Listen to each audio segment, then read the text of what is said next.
welcome to another crafty video. Today I wanted to experiment with this gorgeous daffodil stamp, and some of the areas in this daffodil stamp have got open areas that you can colour, but some of the areas, for example most of the foliage and the stems, it's actually solid areas. So if you stamp it in black, you're going to get really solid black foliage, but then you've got the ability to colour the heads of the daffodils. Now you can definitely do the gorgeous technique of using your distress inks to add colour to this and then stamping it and getting that beautiful watercolour-y kind of effect, and you've got all of the different colours in different areas. Maybe doing that with the distress watercolour pencils would be fantastic as well, because you can like dunk them in water and then colour more specifically. But I wanted to show you a way, if you don't have a lot of coloured inks but maybe you have mica-y kind of products, that you can actually stamp one of these images in a black ink and then use mica filled sort of products to add your gorgeous colour to it. So I'm going to actually go with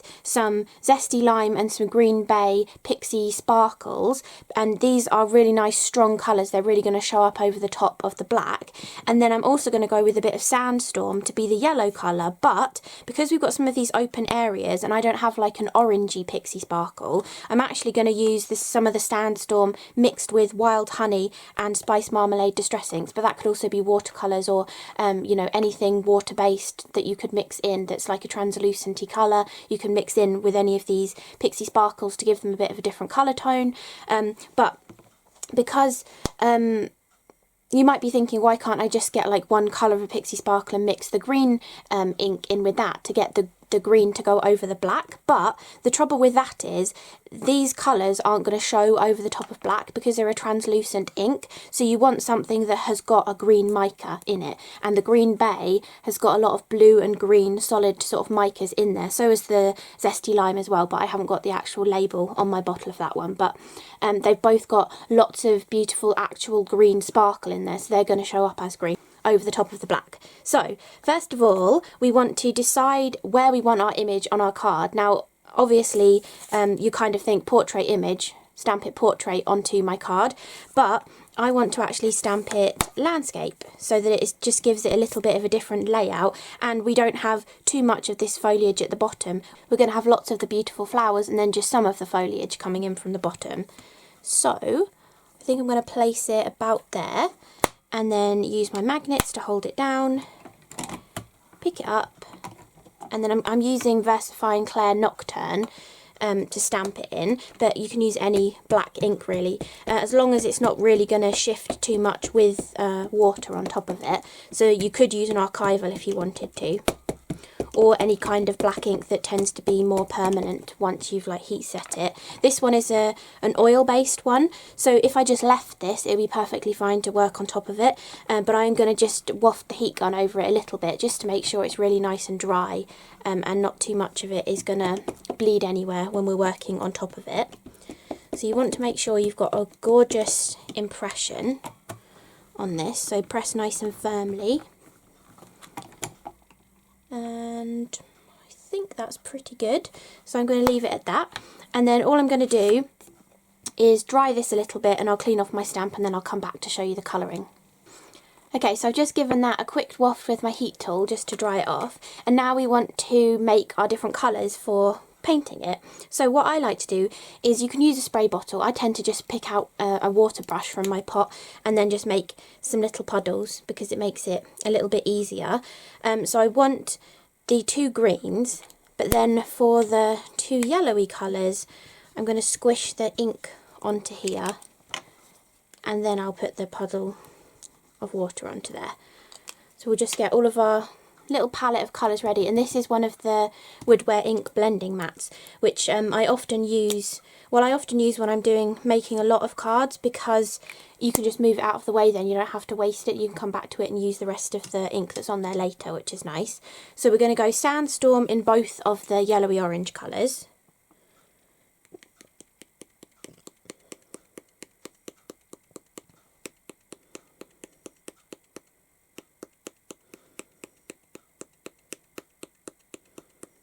You can kind of add as much or as little as you want depending how much sparkle, and we can always add more if we haven't got enough. And then I want to do a little puddle of the Zesty Lime, which is a much lighter, brighter green colour. And then a little puddle of the Green Bay, which is a much deeper kind of bluier green as well. It's best to tap your Pixie Sparkles, Pixie Powders, Pixie Bursts like this rather than squeeze them. These bottles actually are better than the original bottles because you can't really squeeze them. Nothing much comes out anyway when you squeeze them. But if you do have one that lets a lot out when you squeeze it, don't squeeze it because you'll get a massive puff of it out. And I mean, you could scoop it up and put it back in, but it's a bit of a hassle and you risk knocking the bottle over and, you know, getting it all everywhere. So now we've got our little palette of colours. Let's do the yellow areas first. So we can mix up our beautiful Wild Honey with our Sandstorm. And then we can sort of start painting in the gorgeous open areas of the daffodil.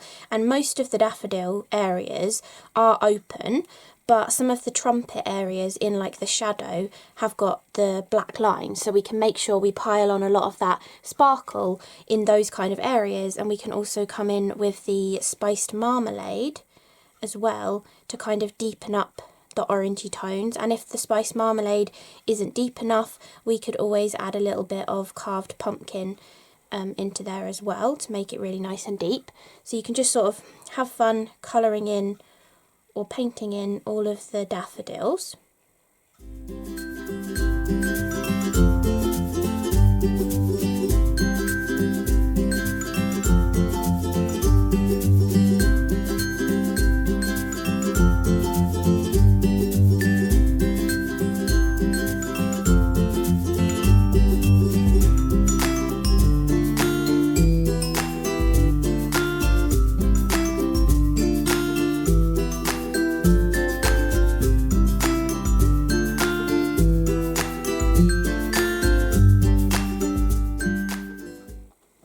Okay, so we've painted in all of the daffodils, and you can see here how you can like concentrate and pile up those beautiful larger mica-y particles from the Pixie Sparkles. Pixie Powders don't have these larger sort of like tiny mica flakes in them. They're just sort of the mica powders, whereas this has more like larger particles in it, which is really good for this kind of a technique. But you can definitely try it with your Pixie Powders as well. It will just give less of a chunky kind of look and more of a smoother kind of look. So that is all of the yellows coloured in for now. We can definitely go back and play around with this. Maybe we want to lighten up some of the areas.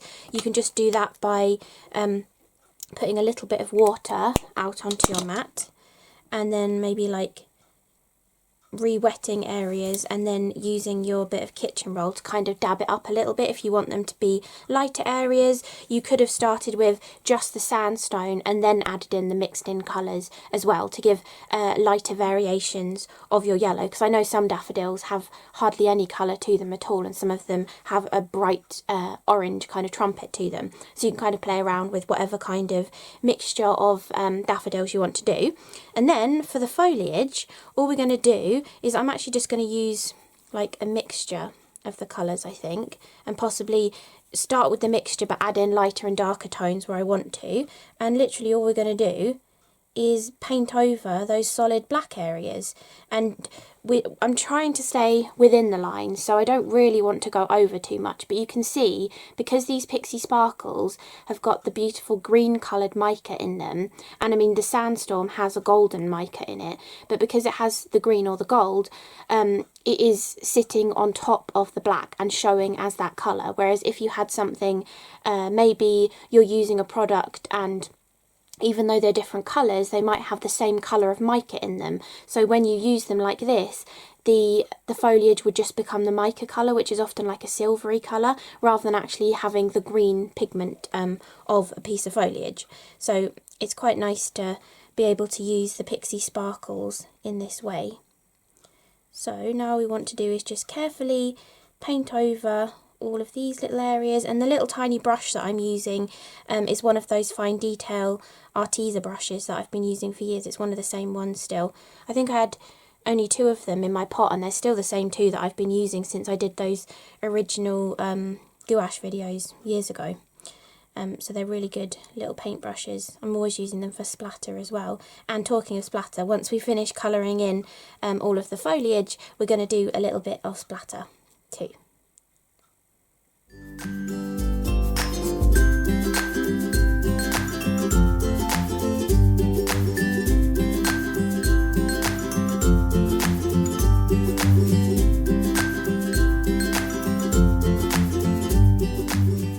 So there we go, you can see how beautiful all of that foliage now looks in green. So it's taken something that did look quite striking, but sort of added colour to it, but without it being an outline stamp for those kind of foliage areas. So I just thought that was a nice thing to show you in case you haven't thought of that before for some of your more silhouette-y kind of stamps that you might have.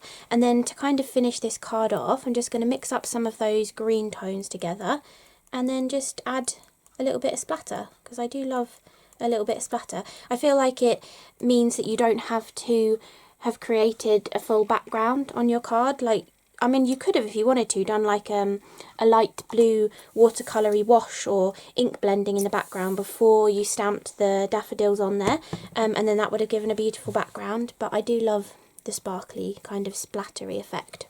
So I'm going to do a little bit of yellow as well.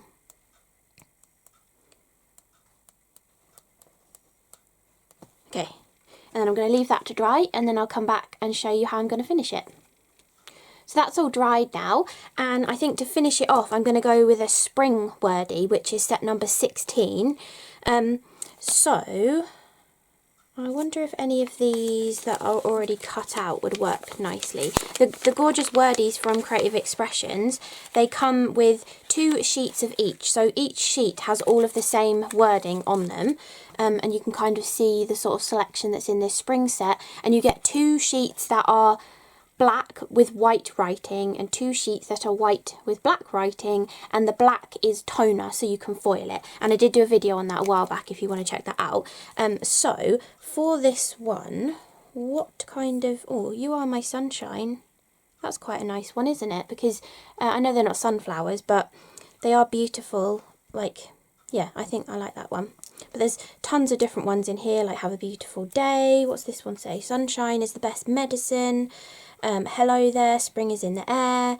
Hello sunshine, hello spring. Fresh as a daisy.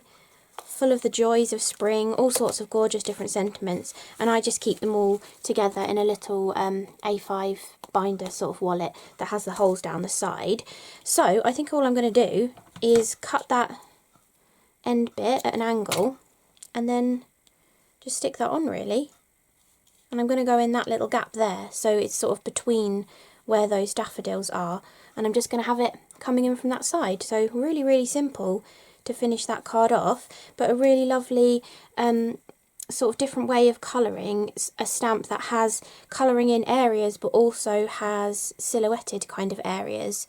It's just a way of getting some gorgeous colour into those areas, so that it doesn't have to just be the colour of the ink that you stamped it in. But don't forget to try this out with inking up the stamp with your mini ink distress ink cubes to get the different colours in the different areas, or using your distress watercolour pencils to colour on the back of the stamp so you get the colours in the same places. All I'm going to do now is just stick this onto a card blank, so I'll just show this up close and I'll do that off camera. So really, really gorgeous. Look at the sparkle in Pixie Sparkles.